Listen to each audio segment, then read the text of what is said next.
ನಮಸ್ಕಾರ, ನೀವು ನೋಡ್ತಾ ಇದ್ದೀರಾ ಶ್ರೀ ಮಾರಿಕಾಂಬಾ ಡಿಜಿಟಲ್ ಟಿವಿ. ನಾನು ಸೃಷ್ಟಿ ನಾಯ್ಕ್. ಉತ್ತರ ಕನ್ನಡ ಜಿಲ್ಲೆಯಲ್ಲಿ ಅರಣ್ಯವಾಸಿಗಳ ಹೋರಾಟ ದಿನೇ ದಿನೇ ಬಲಗೊಳ್ಳುತ್ತದೆ. ಅರ್ಜಿ ತಿರಸ್ಕಾರದ ಬಳಿಕ ಸರ್ಕಾರದ ಗಮನ ಸೆಳೆಯಲು ಅರಣ್ಯವಾಸಿಗಳು ಈಗ ಮತ್ತೊಂದು ದೊಡ್ಡ ಹೋರಾಟಕ್ಕೆ ಮುಂದಾಗಿದ್ದಾರೆ. ಹಾಗಾದರೆ ಈ ಬೃಹತ್ ಹೋರಾಟದ ಉದ್ದೇಶವೇನು, ರೂಪುರೇಷೆ ಹೇಗಿದೆ ಎನ್ನುವ ಕುರಿತು ಒಂದು ವರದಿ ಇಲ್ಲಿದೆ ನೋಡಿ.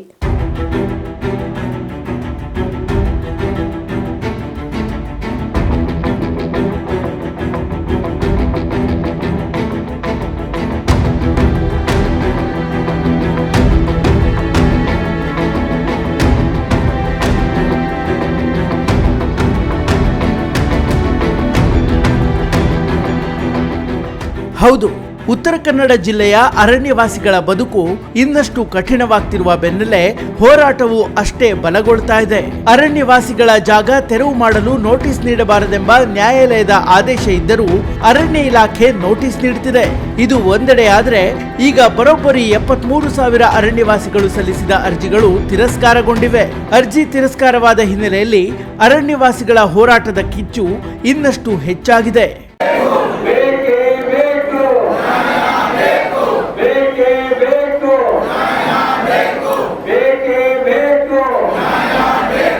ಒಟ್ಟು 88,000 ಅರ್ಜಿಗಳಲ್ಲಿ 73,000 ಅರ್ಜಿಗಳು ತಿರಸ್ಕೃತಗೊಂಡಿವೆ. ಹಕ್ಕಿಗಾಗಿ ಈಗ 3 ತಲೆಮಾರಿನ ದಾಖಲಾತಿಗಳನ್ನ ಸರ್ಕಾರ ಕೇಳ್ತಾ ಇದೆ. 3 ತಲೆಮಾರಿನ ದಾಖಲಾತಿಗಳು ಸಂಗ್ರಹ ಮಾಡೋದು ಕಷ್ಟ. ಈ ಹಿನ್ನೆಲೆಯಲ್ಲಿ ಸರ್ಕಾರದ ಈ ನಿಯಮ ಕಾನೂನು ಬಾಹಿರ ಅಂತ ಅರಣ್ಯವಾಸಿಗಳು ಆರೋಪಿಸುತ್ತಿದ್ದಾರೆ. ಆದ್ದರಿಂದ ಈಗ ಮತ್ತೊಂದು ಕಾನೂನು ಜಾಗೃತಿ ಹೋರಾಟಕ್ಕೆ ಅಣಿಯಾಗಿದ್ದಾರೆ. ಉತ್ತರ ಕನ್ನಡ ಜಿಲ್ಲೆ ಹಾಗೂ ಕರ್ನಾಟಕದ 14 ಜಿಲ್ಲೆಗಳಲ್ಲಿ ಅರಣ್ಯ ಭೂಮಿ ಹಕ್ಕಿಗಾಗಿ ಸಾಂಘಿಕ ಹೋರಾಟ ಮತ್ತು ಕಾನೂನಾತ್ಮಕ ಹೋರಾಟವನ್ನ ಮಾಡ್ಕೊಂಡು ಬಂದಿದ್ದೇವೆ ಅಂತ ಹೇಳಿಕ್ಕೆ ವಿಶೇಷ ವಿಷಯ ಅಂತ ಹೇಳಿದ್ರೆ ತಪ್ಪಾಗಲಿಕ್ಕಿಲ್ಲ.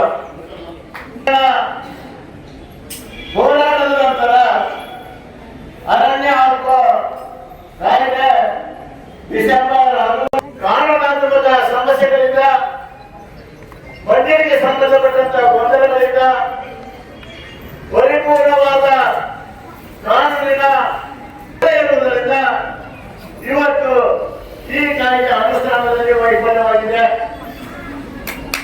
ಕರ್ನಾಟಕದಲ್ಲಿ 2,94,000 ಅರ್ಜಿಗಳಾಗಿದ್ದರೆ ಹಕ್ಕುಪತ್ರ ದೊರಕಿದೆ. ಅದೇ ರೀತಿ ಉತ್ತರ ಕನ್ನಡ ಜಿಲ್ಲೆಯಲ್ಲಿ 88,567 ಅರ್ಜಿಗಳನ್ನು ದಾಖಲಿಸಿದ್ರೆ ಅವುಗಳಲ್ಲಿ ಹಕ್ಕುಪತ್ರ ಸಿಕ್ಕಿರುವುದು ಕೇವಲ 1,805. ಇನ್ನು ಡಿಸೆಂಬರ್ 3ರಂದು ಭಟ್ಕಳದಿಂದ ಕಾನೂನು ಜಾಗೃತಿ ಜಾಥಾ ಆರಂಭಗೊಂಡಿದೆ. 3 ದಿನಗಳ ಕಾಲ ಜಿಲ್ಲೆಯ ವಿವಿಧ ತಾಲೂಕುಗಳಲ್ಲಿ ಈ ಸಮಾವೇಶ ನಡೆಯಲಿದೆ.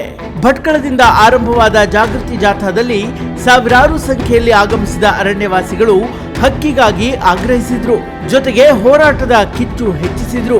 ಡಿಸೆಂಬರ್ 6ರಂದು ಜಿಲ್ಲಾ ಕೇಂದ್ರ ಕಾರವಾರದಲ್ಲಿ ದೊಡ್ಡ ಮಟ್ಟದ ಹೋರಾಟ ಸಂಘಟಿಸಲಾಗಿದೆ. ಆ ಮೂಲಕ ಮತ್ತೊಮ್ಮೆ ಹಕ್ಕಿಗಾಗಿ ಆಗ್ರಹಿಸಲಿದ್ದಾರೆ ಅರಣ್ಯವಾಸಿಗಳು. ಒಟ್ಟಾರೆ ಅರಣ್ಯವಾಸಿಗಳ ಹೋರಾಟದ ಕಿಚ್ಚು ಮತ್ತಷ್ಟು ತೀವ್ರವಾಗ್ತಾ ಇದೆ. ಅರಣ್ಯವಾಸಿಗಳಿಗೆ ಅರಿವು ಮೂಡಿಸುವುದರ ಜೊತೆಗೆ ಜಾಗೃತಿ ಹೋರಾಟದ ಮೂಲಕ ಹಕ್ಕು ಪಡೆಯಲು ಮುಂದಾಗಿದ್ದಾರೆ ಅರಣ್ಯವಾಸಿಗಳು. Special desk, Marikamba news.